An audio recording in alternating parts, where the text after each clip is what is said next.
Scotty Hardwick, Bogan Plays Cards, and we are back. And I have made the most extra of dice towers that I could possibly have come up with. I know it's been a while, but we are back, and we are better than ever. So like, comment, subscribe, and let's see how I got on. That Bogan Plays Cards! Alright, so as I was saying, we are back, and I cut out a ridiculous amount of XPS bricks to start off with. It took me about 6 hours.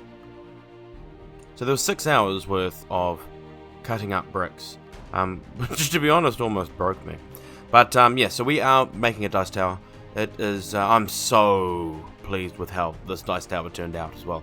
And it is all made with XPS foam, cardboard tubes, and the type of cardboard that you would normally find on like Coca-Cola, Sprite, or beer boxes.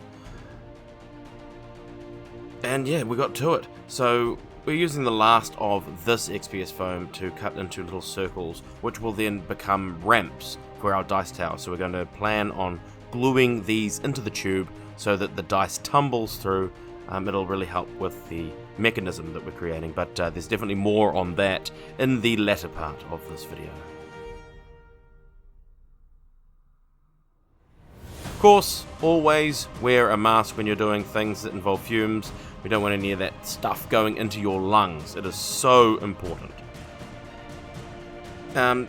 Biggest and most tedious part of the crafting experience here was the laying of the bricks. And like I said, cutting and laying the bricks took about, it was about 6 hours straight. Not all at one time. I definitely needed some breaks there. But as I was going on laying these tiny little foam bricks, just be mindful that you're gluing with a high heat glue gun, not a low heat, because otherwise it'll dry before you actually get the brick there and need to move it into place. But also be mindful of your poor fingertips, because eventually they start getting really, really warm. Who remembers this build?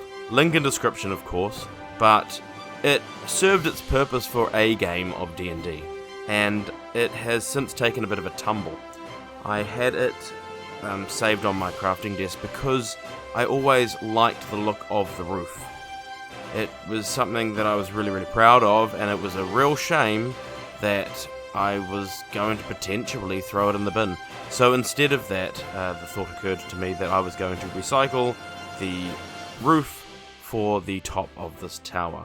Now, of course, this tower's roof is not going to be something that's stuck in place. It's going to be used as a lid, because you're going to lift it up so that the dice can then fall down.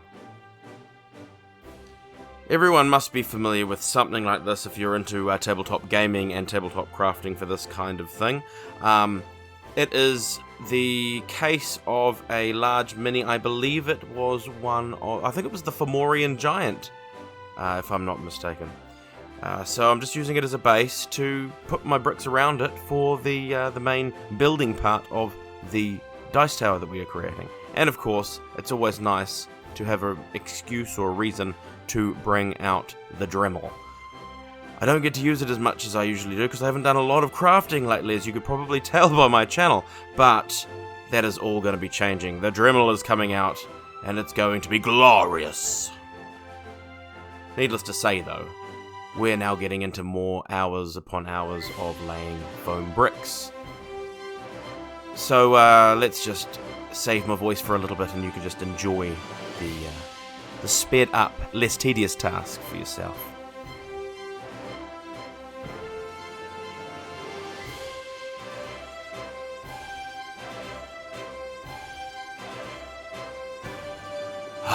Wasn't that beautiful? I've watched that a few times sped up just because it's so much nicer than having to have been there. Anyway, so after the foam bricks and planting all of the bricks into, or laying all the bricks onto the shape of the house, we need some kind of structure for the roof. So I cut out a bunch of triangles off. This is just your typical corrugated card that you use for like moving boxes and things like that. And that's going to be the shape of our roof. So we're going to have a triangular shaped roof. Then I cut the circle out from the tube to see how big it was so that I can then mold what's going to be the roof around the tower, since it's going to be going through that hole that we cut out with the Dremel.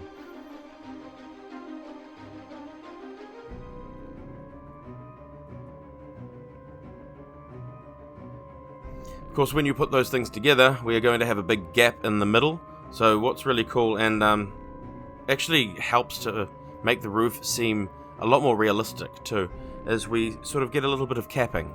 So what I mean by that is we're going to cut a little strip of cardboard, we're going to put a line through it so that we can bend it, we're going to bend it around the roof so that it fills up that gap. And it works as a really cool way of finishing off the roof. How many times can I say the word roof? Tell me how many times I said roof in the comments, feel free. Yeah, so as you can probably see, a lot less PVA in this build, but a lot more hot glue. It's always nice to get a brand new hot glue gun. It's changed my crafting. I used to just have a regular low heat glue gun, and I did use it from time to time, but generally I found that PVA was actually a lot easier, even though you had to leave it to dry a little bit longer. But this hot glue gun that has the double temperature, oh my god, changes your world. And this one wasn't too bad either. I think I got it for about $30, so that's 30 New Zealand dollars, at a place that we have that's like a craft store called Spotlight.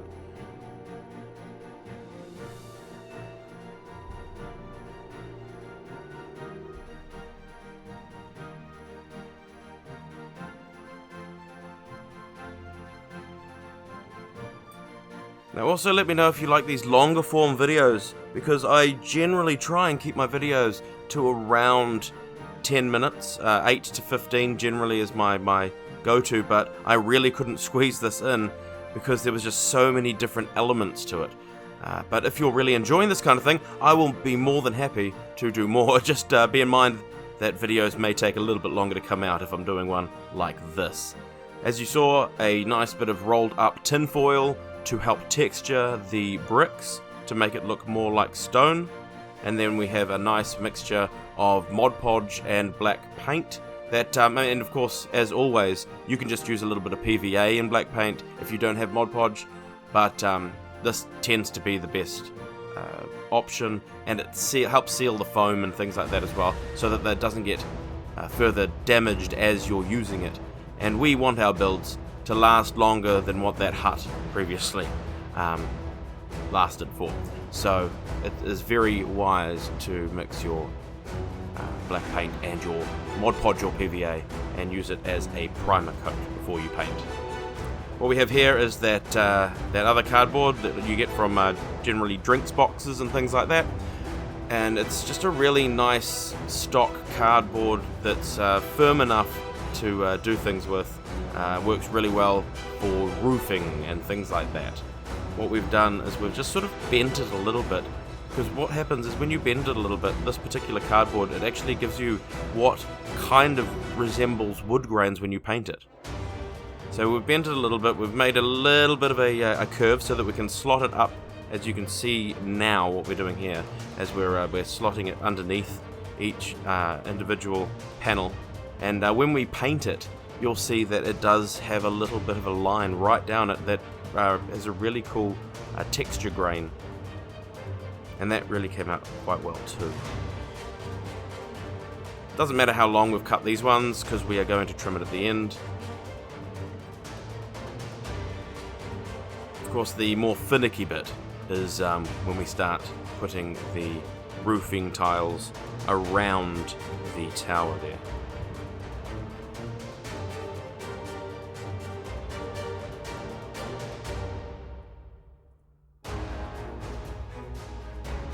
Another beautiful thing about working with cardboard, though, is we can just bring out the handy dandy scissors and voila.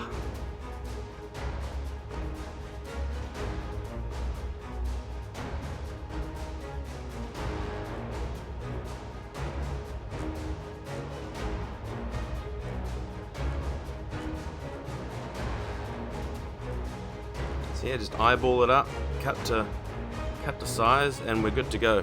Obviously you could probably make it and then trace it around if you haven't already fastened the tower onto the house. But seeing that I tend to go by the seat of my pants, is that how the saying goes? I can't remember. And just make it up on the spot, sometimes we glue things down before we've actually thought about our next option. So there are multiple ways of doing it, and as I generally say at least once in every single video, I make these mistakes so you don't have to. So next up, of course, we don't need the Mod Podge for this because it is cardboard. It's a little bit more durable than foam, and we just get a little bit of black paint and we cover it all in. I also gave the rest of the foam another black coat just because sometimes the Mod Podge can make it look a little bit lighter, and I wanted this thing to look really, really dark before I chucked the greys and all the other different colours, which is only 3 colours that I'm going to be putting on this build, by the way, on. So we have our grey,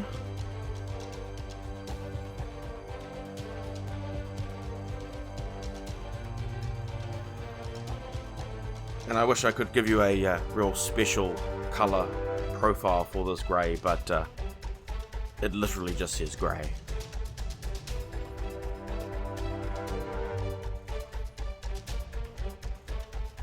But yeah, just whack it on, bit of a dry brush style, but just make sure that it's really, you're just putting it on thick. And because of all of the textures that we put in through our rolled up piece of tin foil, you'll see as we're dry brushing it on, all the textures start coming up, which is really cool. Now we can get a little bit fancy with our paint, so this one is a burnt umber. So the burnt umber goes on the roof, but I also, and you'll see a little bit later on, I chucked them on a couple of random bricks here and there just to stop, because all the grey in the brick was starting to blend in with itself, and it was getting real boring. So I chucked a little bit of burnt umber here and there with the bricks as well, and it came out really cool, as you will see a little bit later.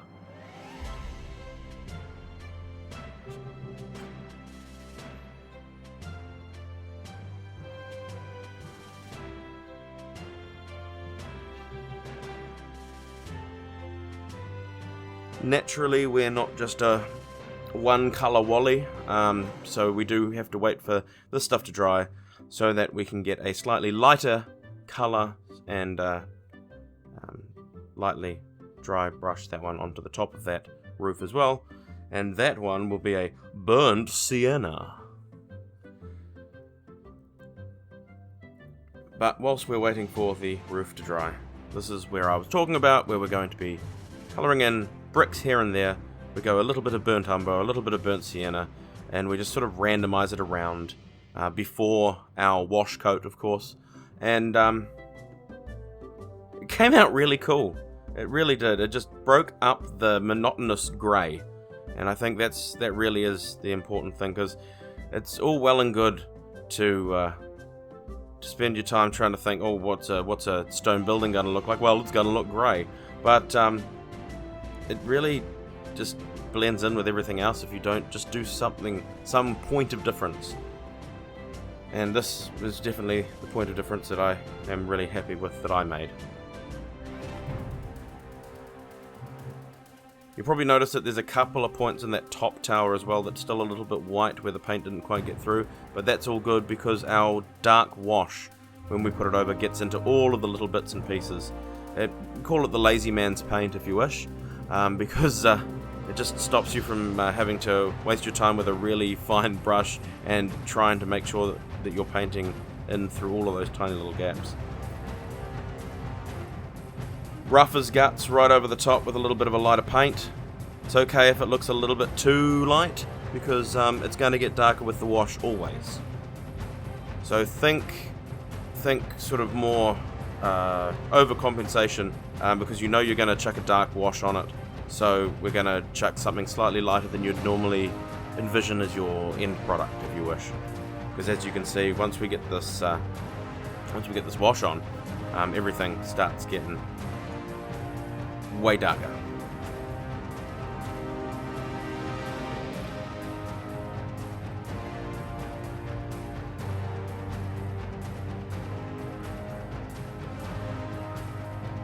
A couple more things to do. It is a dice tower after all, and you still haven't seen me put those little ramps inside the tower.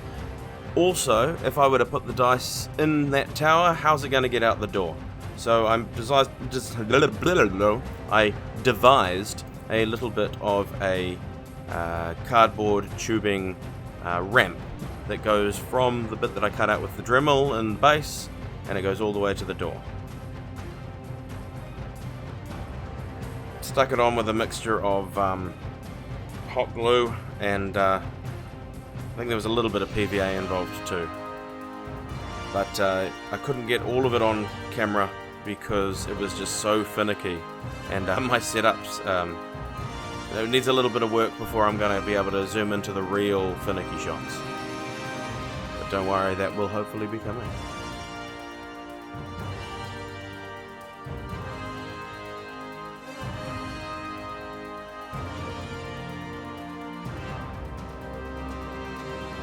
The most important thing that I would suggest before you get to this stage, if you're going to do something similar to this, is paint it all black first so that it doesn't stand out like a sore thumb. I eventually painted the entrance tubing black and it actually hid it perfectly, but I would have preferred to do it with everything, especially the yellow of all colors, yellow XPS foam that I made as ramps, because when I take the lid off I can still see it and I know it's there, even if no one else looks that detailed at it. Yeah, more of that cardstock from the drinks boxes, and I cut it out so that it looks like weatherboard.